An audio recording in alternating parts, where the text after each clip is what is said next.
প্রিয় ছাত্রছাত্রীদের জন্য 8 নম্বর স্কুল নিয়ে চলে এসেছি। 8 নম্বর স্কুল আছে তোমার 219 পেজে। আর কেউ আমাকে কমেন্ট করে বলেছে যে ছবি পরিষ্কার হচ্ছে না। যারা বলছিল ছবি পরিষ্কার হচ্ছে না তারা অবশ্যই ভিডিও কোয়ালিটিটা বাড়িয়ে নেবে, তাহলেই ভালোভাবে দেখতে পাবে। তাহলে দেখো এখানে প্রথম কোশ্চিন কি বলা হয়েছে, প্রধান গ্রিনহাউস গ্যাসটি হলো, তো এখানে যাবে কার্বন ডাইঅক্সাইড। প্রধান গ্রিনহাউস গ্যাসটি হলো কার্বন ডাইঅক্সাইড, অ্যান্সার হয়ে গেল। 2 নম্বর কি বলেছে, সকল আদর্শ গ্যাসের আয়তন শূন্য হয় যখন সেটির উষ্ণতা হবে -273 ডিগ্রি সেন্টিগ্রেড বা 0 কেলভিন উষ্ণতা। তাহলে এখানে দেখো 0 কেলভিন কোথাও নাই, 0 কেলভিন এটা মাইনাস, এখানে শুধু 273 কেলভিন আছে, 0 নাই, তাহলে সেটা হয়ে যাবে -273 সেন্টিগ্রেড। আর কেলভিনে যদি থাকতো তাহলে 0 কেলভিন, আর এখানে শুধু 0 ডিগ্রি দেওয়া আছে, কেলভিন টেলভিন কিছু নাই, তাহলে তোমার উত্তরটা হয়ে যাবে বি নাম্বার অ্যান্সার। তারপরে 3 নম্বরটা দেখো কি বলেছে, রাসায়নিক পরিবর্তনের সময় কিছুটা ভর শক্তিতে রূপান্তরিত হয়। এই সম্পর্কে আইনস্টাইনের সূত্রটি হলো E = mc স্কয়ার। তাহলে E = mc স্কয়ার কোথায় আছে, 1 নম্বরে এ নম্বরে আছে, দেখো E = mc স্কয়ার, তাহলে এইটা হলো অ্যান্সার। 4 নম্বর কোশ্চেনে কি বলেছে, দৈর্ঘ্য প্রসারণ গুণাঙ্ক নিচের কোন ধরনের পদার্থের ক্ষেত্রে প্রযোজ্য। তাহলে দৈর্ঘ্য প্রসারণ গুণাঙ্ক এটা হয়ে যাবে তোমার কঠিন, তাহলে গ্যাস, তরল আর কঠিন, তরল, গ্যাসীয়। তাহলে এইগুলো কেন হল না, গ্যাসের নির্দিষ্ট কোনো দৈর্ঘ্য নাই, শুধু গ্যাসের কি আছে, তার আয়তনও ফিক্স নাই, কিছুই ফিক্স নাই গ্যাসের। তাহলে যে পাত্রে রাখবো তার আয়তন ধারণ করবে, তাহলে গ্যাসের দৈর্ঘ্যই নাই, তো দৈর্ঘ্য প্রসারণ গুণাঙ্ক হবে না। তাহলে তরলের তো দৈর্ঘ্য নাই, শুধু আয়তন আছে, ফিক্সড আয়তন আছে, তাহলে তরলেরও হবে না। আর এখানে 3টাই বলেছে, তাহলে এই দুটো তো হবে না, তাহলে একটার জন্য এটা অ্যান্সার হবে না, তাহলে শুধু কঠিনটা হয়ে যাবে তোমার অ্যান্সার। তাহলে দেখো 5 নম্বর কি বলেছে, তারপর বস্তুর অপেক্ষা ছোট অসৎ বিম্ব গঠিত হয় উত্তল দর্পণে বস্তু অপেক্ষা ছোট। তারপর 6 নম্বর কি বলেছে, প্রতিসরণে কোন আপতন কোণের মানের জন্য আলোর ন্যূনতম চ্যুতি হয় 0 ডিগ্রি, তাহলে এটার অ্যান্সার হয়ে গেল তোমার 0 ডিগ্রি। 7 নম্বর কি বলেছে, একটি অউহমীয় রোধকের উদাহরণ হলো, এটার অ্যান্সার হয়ে যাবে ডায়োড। এই অ্যান্সারটা কিন্তু টেস্ট পেপারে ভুল দেওয়া আছে, টংস্টেন তার দেওয়া আছে, কিন্তু এটা হয়ে যাবে তোমার ডায়োড অ্যান্সার। তারপরে 8 নম্বর কি বলেছে, ফিউজ যুক্ত থাকে লাইট তারে। আর যদি এখানে বলতো শ্রেণী যদি থাকতো তাহলে সেটা হয়ে যেত শ্রেণী সমবায়। তাহলে আর ফিউজ তারের সাথে কোন তারের সাথে, লাইট তারের সাথে যুক্ত থাকে। 9 নম্বর কি বলেছে, ক্যান্সার চিকিৎসায় ব্যবহৃত হয় তেজস্ক্রিয় কোবাল্ট, এ নাম্বার অ্যান্সার। ক্যান্সার চিকিৎসায় ব্যবহৃত হয় তেজস্ক্রিয় কোবাল্ট। তারপরে দেখো 10 নম্বর কি বলেছে, 2 নং পর্যায়ে তীব্র জারণধর্মী মৌলটি হলো, এটা হয়ে যাবে তোমার ফ্লুরিন, F, তাহলে ফ্লুরিন হয়ে গেল এর অ্যান্সার। 11 নম্বর কি বলেছে, 11 নম্বর দেখো, নিচের কোন যৌগটি গঠনের ক্ষেত্রে অষ্টক নীতি মান্য হয় না, তাহলে এইটা হয়ে যাবে তোমার লিথিয়াম হাইড্রেট। এটাও তোমাদের টেস্ট পেপারে ভুল দেওয়া আছে, অ্যান্সার দেওয়া আছে CuO, কপার অক্সাইড, এটার অ্যান্সার হয়ে যাবে লিথিয়াম হাইড্রেট। লিথিয়ামের পারমাণবিক সংখ্যা কত, 3, আর হাইড্রোজেনের 1, তাহলে যেহেতু কেন্দ্রীয় পরমাণু লিথিয়াম, তাহলে এখানে 3 আছে, তাহলে অষ্টকপূর্ণ মানে কি, বাইরের কক্ষে 8টা ইলেকট্রন থাকতে হবে। তাহলে দেখো এগুলো ক্যালসিয়াম 8টার বেশি আছে, এখানে তো 8টার বেশি নেই, তো 8টা কীভাবে পূরণ হবে, তাহলে এটা হয়ে যাবে তোমাদের অ্যান্সার।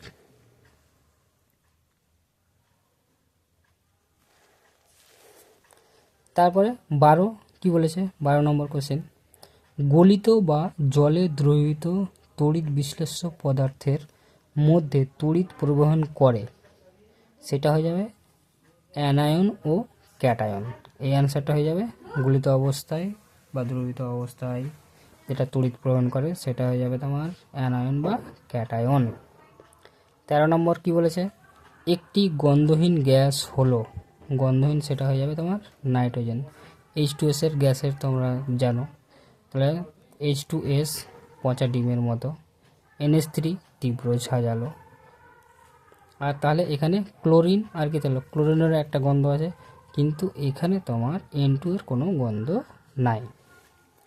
তাহলে 14 নম্বর কি বলেছে, মরিচা ধরা হলো একটি জারণ বিজারণ প্রক্রিয়া, তাহলে সি নম্বর হয়ে গেল এটার অ্যান্সার, জারণ বিজারণ প্রক্রিয়া। 15 নম্বর কি বলেছে, কার্বাইড বাতিতে আলোক সৃষ্টির জন্য ব্যবহৃত হয় অ্যাসিটিলিন, কার্বাইড বাতিতে উৎপন্ন হয় ব্যবহৃত হয় অ্যাসিটিলিন। তাহলে এমসিকিউ শেষ হয়ে গেল। তারপরে দেখো এসিকিউ গুলো কি বলেছে। তাহলে প্রথম 2-এর একটা বলেছে, সারা পৃথিবী জুড়ে উষ্ণতার ক্রমবর্ধমান অবস্থাকে কি বলা হয়, তাহলে এটা হয়ে যাবে অ্যান্সার তোমার বিশ্ব উষ্ণায়ন বা গ্রিন হাউস এফেক্ট। মানে সারা পৃথিবী জুড়ে উষ্ণতার ক্রমবর্ধমান, মানে ক্রমবর্ধমান উষ্ণতা বেড়েই চলেছে, সেই অবস্থাকে বলবো গ্রিন হাউস এফেক্ট বা বিশ্ব উষ্ণায়ন। তারপরে 2 নম্বর কি বলেছে, জীবাশ্ম জ্বালানিতে, তারপরের পেজে দেখো কি আছে, জীবাশ্ম জ্বালানিতে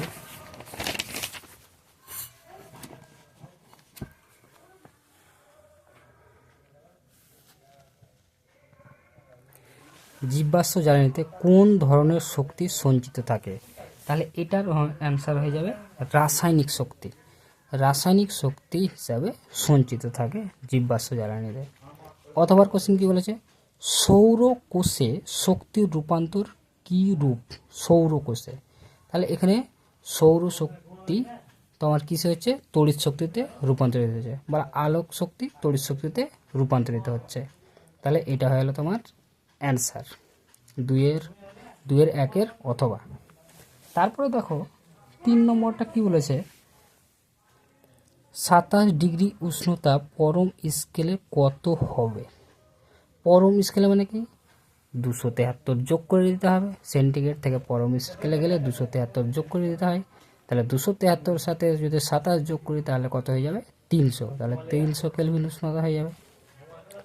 তারপরে 2-এর 4 নম্বর কি বলেছে, আদর্শ গ্যাসের সমীকরণটি লেখো, আদর্শ গ্যাসের সমীকরণ হচ্ছে পিভি ইকুয়াল এনটি, দেখো পি ভি ইকুয়াল এন আর টি, এটা হলো তোমার আদর্শ গ্যাসের সমীকরণ।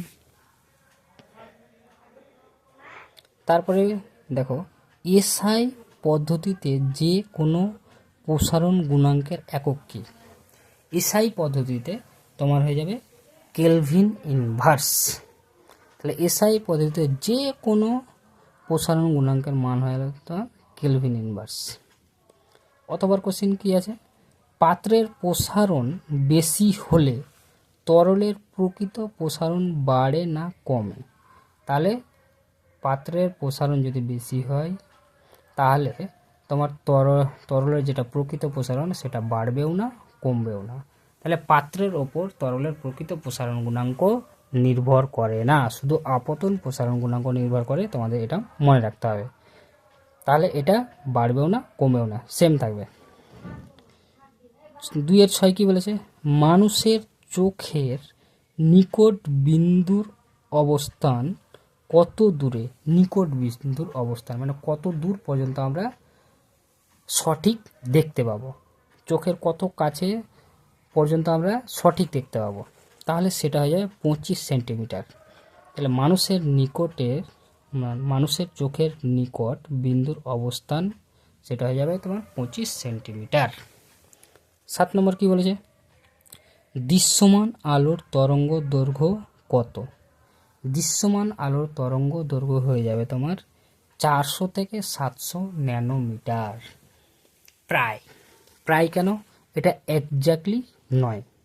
তাহলে দৃশ্যমান আলোর তরঙ্গদৈর্ঘ্য কোনো কোনো বইয়ে দেখবে 370 লেখা আছে, 370 থেকে তোমার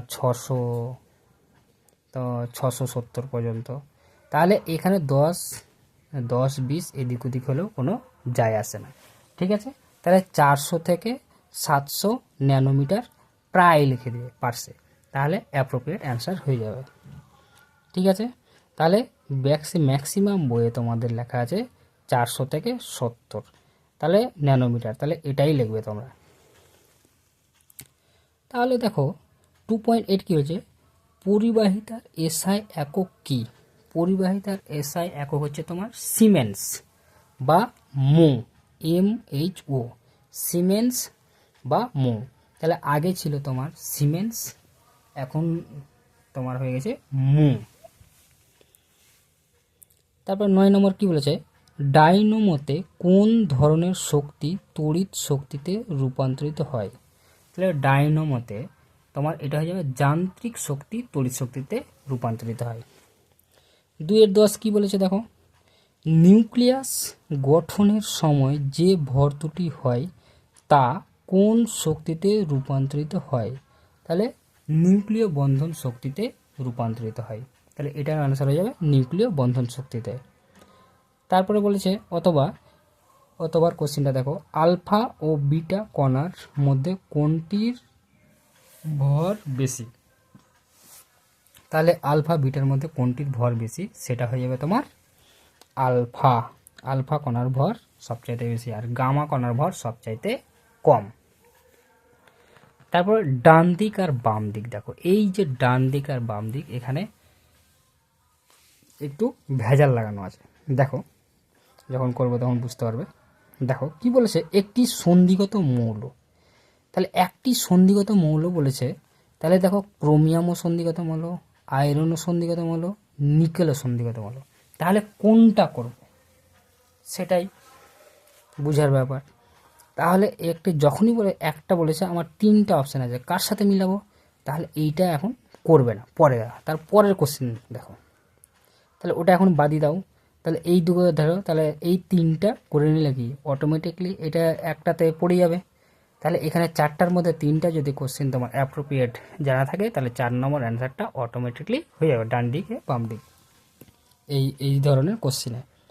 তাহলে দেখো এটা দেখছি একটি সন্ধিগত মৌল, এটাও এটাও এটাও, তাহলে আমি কি কোনটাও করতে পারছি না, কোনটাতে দেবো বুঝতে পারছি না। তাহলে 2 নম্বরটা পড়ে দেখি, ডোবে রিনার। তাহলে ডোবে রিনার কী করেছে, ত্রয়ী সূত্র আবিষ্কার করেছেন। তাহলে এইটা ডোবে রিনার কী হয়েছে, ডি নাম্বার আমি দিয়ে দিলাম, বুঝতে পারলে? তাহলে ডি নাম্বার হয়ে গেল ত্রয়ী সূত্র। তারপরে হেমাটাইট থেকে নিষ্কাশিত হয়, তাহলে হেমাটাইট থেকে নিষ্কাশিত হয় আমরা সবাই জানি আয়রন, তাহলে এখানে বি দিয়ে দিলাম, বুঝতে পারলে? তাহলে কলঙ্কহীন ইস্পাত থাকে, এটা হয়ে যাবে ক্রোমিয়াম, কলঙ্কহীন ইস্পাতে থাকে ক্রোমিয়াম। তারপরে দেখো এটা অটোমেটিকলি মিলে গেছে, এই 3টা আমি পেয়ে নিলাম। তাহলে একটি সন্ধিগত মৌল, তাহলে দিয়ে দিলাম নিকেল। তাহলে এগুলোও ছিল কিন্তু এগুলো দিয়ে দিলাম না কেন, এগুলোর সাথে মিলবে না, তাহলে কি পুরোটাই আমার ভুলে গেল। তাহলে এইটা একটু এইরকম টাইপের দেখে নিতে হবে, এইটা ছাত্রছাত্রীদের বুদ্ধি চেক করার জন্য এটা এই ধরনের কোশ্চিন দেওয়া হয়েছে। তারপরে দেখো কি বলেছে 12 নম্বর 2-12, ক্যাথোডে আকৃষ্ট হয় কোন আয়ন? ক্যাথোডে আকৃষ্ট হয় তোমার পজিটিভ বা ধনাত্মক আয়ন। তারপরে 2-13 নম্বর কাছে, তামার তড়িৎ লেপনের জন্য ব্যবহৃত তড়িৎ বিশ্লেষকটির নাম লেখো, সেটা হয়ে যাবে কপার সালফেট, এটার অ্যান্সার হয়ে যাবে কপার সালফেট CuSO4। তারপর হচ্ছে অথবা কি বলেছে 2-13 অথবা একটি মৃদু তড়িৎ বিশ্লেষকের নাম লেখো, একটি মৃদু তড়িৎ বিশ্লেষকের নাম হলো NH4OH, বা এটার নাম হচ্ছে তোমার অ্যামোনিয়াম হাইড্রোক্সাইড, NH4OH বা অ্যামোনিয়াম হাইড্রোক্সাইড। তাহলে একটি মৃদু তড়িৎ বিশ্লেষকের নাম হলো। তারপরে কি বলেছে দেখো 14 নম্বর বলেছে, নাইট্রোজেন অণুতে কটি নিঃসঙ্গ ইলেকট্রন জোড় থাকে? নাইট্রোজেন অণুতে কয়টি নিঃসঙ্গ জোড় ইলেকট্রন থাকে? তাহলে জোড় বলেছে, তাহলে জোড় যেহেতু বলে দিয়েছে তাহলে তোমাকে বলতে হবে 2 জোড় মানে 4টি। 2 জোড় মানে 4টি। নাইট্রোজেনকে তুমি এইভাবে নাইট্রোজেন N আর N, তাহলে নাইট্রোজেন দেখবে নাইট্রোজেনের বাইরে কক্ষে কত, নাইট্রোজেন কত 7, তাহলে নাইট্রোজেন যদি 7 হয় তাহলে প্রথম কক্ষে 2 আর বাইরের কক্ষে কয়টা থাকে 5, তাহলে 5টার মধ্যে নাইট্রোজেন নাইট্রোজেন কয়টা করে বন্ড হয়, 3টা করে বন্ড হয়, তোমরা সবাই জানো 3টা। তার মধ্যে এখানে কি 3টা ইলেকট্রন দিয়ে দিয়েছে, তাহলে এখানে কয়টা 2টো থাকলো আর এখানকার 2টো থাকলো, আর এখানকার 3টা আর এখানকার 3টা মিলিয়ে কী হয়েছে 2টা ইলেকট্রন মানে কি একটা বন্ড তৈরি হয়, তাহলে এখানকার 3টা মিলিয়ে আর এখানকার 3টা মিলিয়ে তোমার 3টা বন্ড হয়েছে, তাহলে কত থাকলো এখানকার 2টা এখানে, তাহলে 4টা তোমার থেকে গেল নিঃসঙ্গ ইলেকট্রন। আর জোড় জোড় যখন বলে দেবে তখন 2 জোড়। তারপরে দেখো হাইড্রোজেন সালফাইড গ্যাস শুষ্ক করতে কি ব্যবহার করা হয়? হাইড্রোজেন গ্যাস শুষ্ক করতে ব্যবহার করা হয় P2O5 ফসফরাস পেন্টঅক্সাইড। তারপরে দেখো অথবার কোশ্চেনটা কি বলেছে, স্মেলিং সল্ট প্রস্তুত করতে কোন গ্যাস ব্যবহৃত হয়? স্মেলিং সল্ট প্রস্তুত করতে ব্যবহার করা হয় তোমার NH3 গ্যাস বা অ্যামোনিয়া গ্যাস। ওলিয়ামের সংকেত কি? ওলিয়ামের সংকেত হচ্ছে তোমার ওলিয়ামের সংকেত H2S2O7, ওলিয়ামের সংকেত H2S2O7, এটা হচ্ছে ধূমায়মান সালফুরিক অ্যাসিডের সংকেত, এটাই ওটাকে ওলিয়াম বলছে। এর আগে দিন ভিডিওতে এখান থেকে ওলিয়াম থেকে যত ধরনের কোশ্চেন আসবে আমি ডিসকাশন করে দিয়েছি, তাহলে ওই ভিডিওটা তোমরা সবাই দেখে নেবে। তারপরে দেখো 17 নম্বর কী বলেছে, ইথিলিনের পলিমারের নাম কি? ইথিলিনের পলিমারের নাম হচ্ছে পলিইথিলিন। তারপরে 18 নম্বর কী বলেছে, অ্যাসিটিক অ্যাসিডের একটি ব্যবহার উল্লেখ কর। অনেক ব্যবহার আছে, তার মানে ভিনিগার প্রস্তুত করতে, তাহলে আরও অনেক অনেক ব্যবহার আছে, তো তোমার একটা চাইছে একটা দিলেই হয়ে গেল। তারপরে দেখো অথবা কি বলছে, সরলতম অ্যালকিনের নাম কি?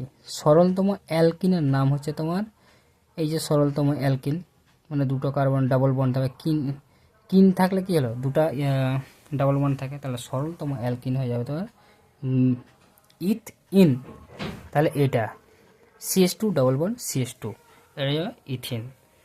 তাহলে তোমরা এই স্কুলটা আপাতত সহজ একটা স্কুল ছিল, শুধু এই ছকটায় শুধু একটু গন্ডগোল লাগা ছিল, বাকিগুলো সব প্রায় সহজই অ্যান্সারগুলো ছিল, কেন এখানে ম্যাথ ছিল না, এই স্কুলে একটাও ম্যাথ নাই, তোমার গাণিতিক উদাহরণ একটাও দেয়নি, তাহলে এই জন্যে একটু তোমাদের সহজ হবে। সবাই ম্যাথ করতে পছন্দ করে না, আবার ম্যাথটা যারা পারে তাদের কাছে আবার বেশি সহজ ম্যাথটা, যারা যত প্র্যাকটিস করবে তত পারবে।